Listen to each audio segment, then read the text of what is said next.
Hi good morning recipe channel. நான் உங்கள் இணை தோழி வசந்தி ரவி. இன்றைக்கி நம்ம சுட சுட மிளகா பஜ்ஜி தான் செய்ய போகிறோம். இது நம்ம சேட்டு கடையில் செய்கிற மாதிரி அதே டேஸ்ட்டோடு இருக்கும். நீங்களே ட்ரை பண்ணி பாருங்கள். ரொம்பவே டீ டைமில் நம்ம ஒரு சைடிஷாக வச்சு சாப்பிட்றதுக்கு அவ்வளோ அருமையாக இருக்கும். பாருங்கள், மிளகா பஜ்ஜி எப்படி நல்லா உப்பலாகவும் டேஸ்ட்டாகவும் செய்கிறதுங்கிறத பார்க்கலாம்.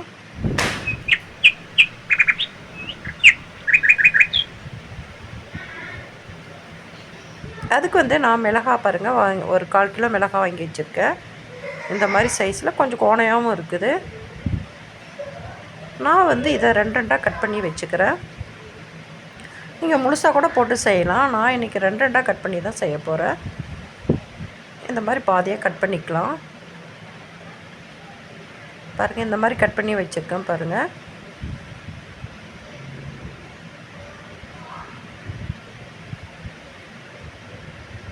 ஒரு சில மிளகாயெல்லாம் கோணையாகவும் இருக்குது.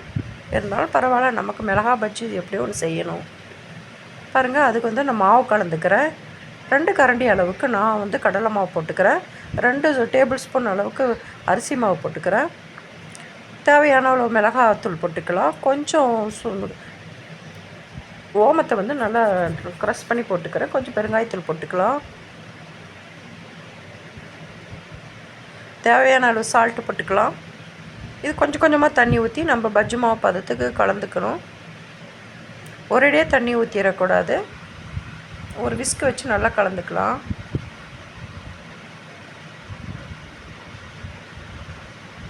எல்லாம் நல்லா ஒன்றா கலந்து வர மாதிரி நம்ம கலந்துக்கலாம். இன்னும் கொஞ்சம் தண்ணி ஊற்றி கலந்துக்கணும்.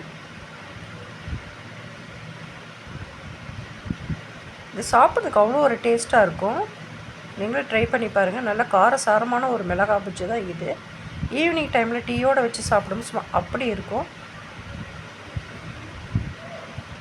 பாருங்கள், நல்லா கலந்தாச்சு. ரொம்ப தண்ணியாகவும் இருக்கக்கூடாது. கொஞ்சம் சோடாப்பு போட்டுக்கலாம். அதையும் நல்லா கலந்து விட்டுக்கலாம். பாருங்கள், நல்லா கலந்தாச்சு. இந்த பதத்தில் இருக்கணும். இது இருக்கட்டும். நம்ம ஸ்டவ் பற்ற வச்சு நம்ம வானல் வச்சுக்கலாம். அதில் கொஞ்சம் ஆயில் ஊற்றிக்கலாம். ஆயில் ஊற்றி ஹீட் பண்ணிக்கலாம்.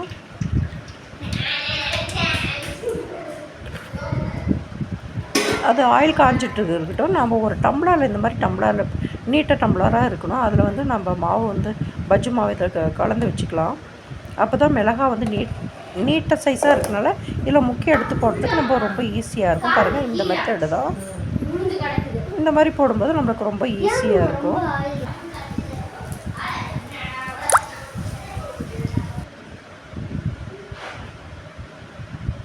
பாருங்கள், எண்ணெயில் உப்பெல்லாம் வந்திருக்கு பாருங்கள். இது ஒரு பக்கம் வந்தது, இன்னொரு பக்கம் திருப்பி போட்டுக்கலாம்.